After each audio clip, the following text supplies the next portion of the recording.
How to use Blip transfer files on Android, iOS, Windows, Mac OS, or Linux. Now in this very quick video, I'm going to show you how to use Blip or to download Blip for you to transfer files to these kinds of devices like Android, iOS, Windows, Mac OS, or Linux.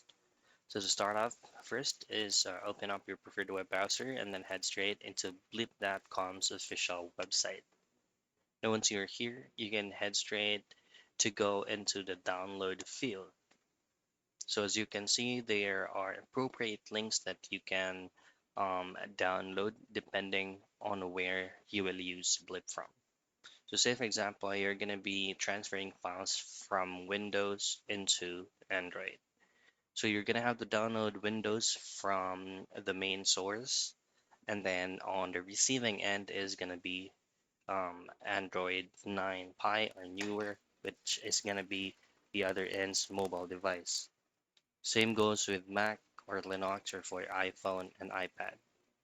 Now you can just go ahead and open up the Blip and then input the file that you want to be transferred and then have it completed.